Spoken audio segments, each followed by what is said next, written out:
Falar de Brasil Colônia na questão 60 do Enem PPL 2020, prova azul, beleza?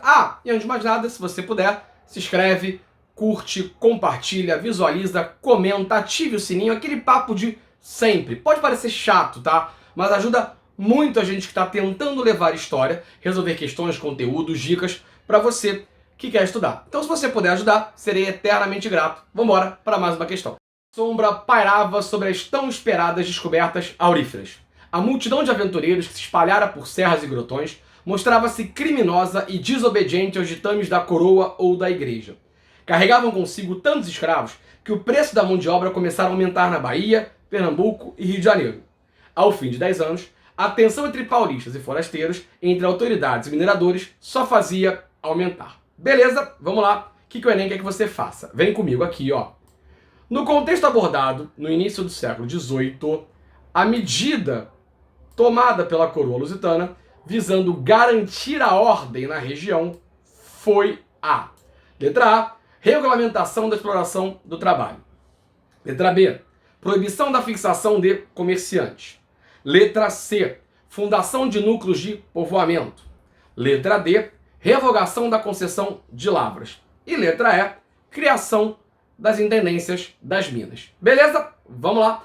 Essa é uma questão que ela é um pouco mais conteudista, na medida em que você precisa se localizar ali dentro do período histórico, ou seja, o século XVIII, para poder organizar ali o pensamento e responder corretamente o que ele está dizendo. Mas vamos lá, que você tem basicamente duas dicas claras para você no texto do que eu estou falando. Primeiro, quando ele fala para a gente aqui já no início, ó, de descobertas auríferas. E aí, óbvio, se eu estou falando de descobertas auríferas, lembra que aurífero vem de ouro. Então eu estou falando do ciclo minerador. Mas, Felipe, eu não lembro que aurífero significa ouro. Tudo bem, não tem problema, porque a outra dica da questão está no final do texto. Olha aqui, ó. Ao fim de 10 anos, a tensão entre paulistas e forasteiros, entre autoridades e mineradores, só fazia aumentar. Então, beleza, ele falou pra gente ali, mineradores, certo? Economia mineradora. Quando ele fala pra gente da tensão entre paulistas e forasteiros, ele está falando de uma revolta nativista que vai acontecer no início do século XVIII, ligada à descoberta de ouro, chamada de Guerra dos Emboabas, tá? Pra quem não lembra, revoltas nativistas são revoltas que vão acontecer no Brasil colônia por alguma determinação, algum fato que você tenha aqui na colônia, porém sem questionar a ideia de um pertencimento da colônia à metrópole. Não são revoltas emancipacionistas, separatistas. Não se discute separação. E a tal dos Emboabas é exatamente entre paulistas e os forasteiros, que eram chamados de Emboabas. Tudo bem? Porque uma das consequências básicas da descoberta de ouro no Brasil é que você vai ter um crescimento demográfico absurdo da região mineradora. Além de uma urbanização, de uma integração econômica, de uma mudança do eixo econômico que era no Nordeste para a região Centro-Sul ou Sudeste, se você preferir, a própria transferência da capital de Salvador para o Rio de Janeiro, uma possibilidade de mobilidade social, certo? Tudo isso são mudanças que você vai ter dentro da ideia de que você vai ter no ciclo minerador brasileiro. Só que ele está dizendo para a gente qual é a ideia da medida feita aqui para garantir a ordem na região. Ou seja, para garantir a ordem de funcionamento da região mineradora. E ele fala, letra A, de regulamentação da exploração do trabalho. Não, embora você tenha mão de obra livre na mineração, grande parte do seu contingente é escravo. O próprio texto está dizendo para você, certo? Você tem ali um afluxo de escravos para a região mineradora, o que leva, inclusive, a você aumentar o preço da mão de obra na Bahia, Pernambuco e Rio de Janeiro.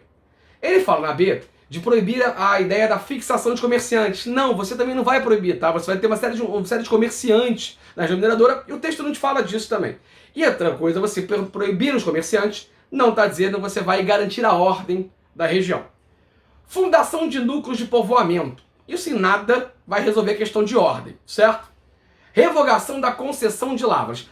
Lavras, tá? Seria uma das formas que você tem de extrair ouro. Você pode ser a bateia, aquela questão clássica, aquela peneira do bandeirante, ou lavra, que seria mais ou menos você meio que represa ali a corrente de alguns rios e vai buscar ouro ali. Você não vai revogar a concessão, você quer, vamos lá, você é metrópole. Quanto mais gente pegando ouro para você, melhor.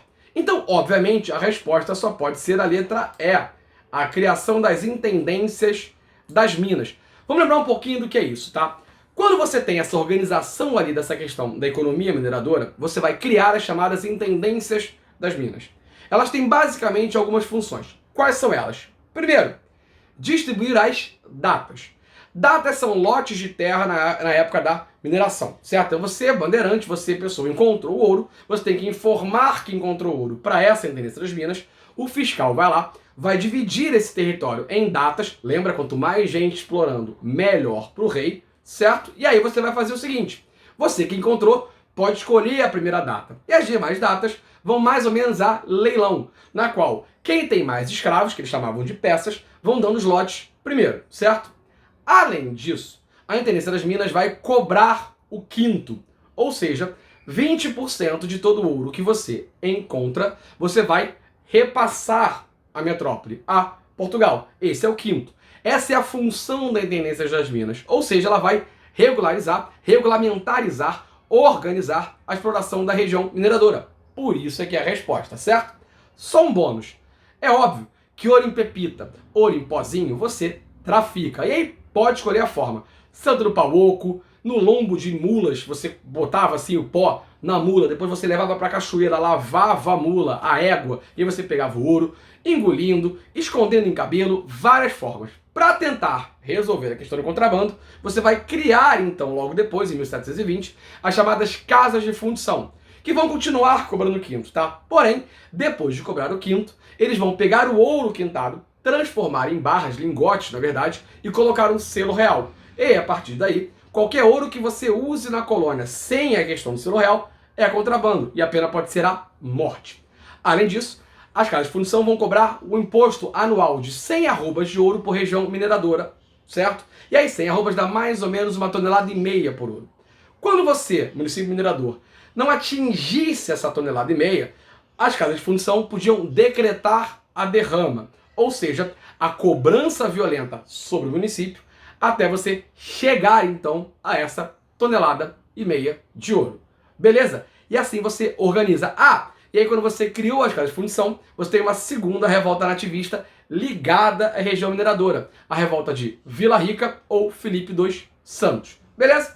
Mais uma questão, aproveitar para discutir um pouquinho mineração, alguns aspectos gerais dessas consequências e administração, para que você possa sempre estudar e não simplesmente dizer o gabarito. Tranquilo? Abraço e até o próximo vídeo.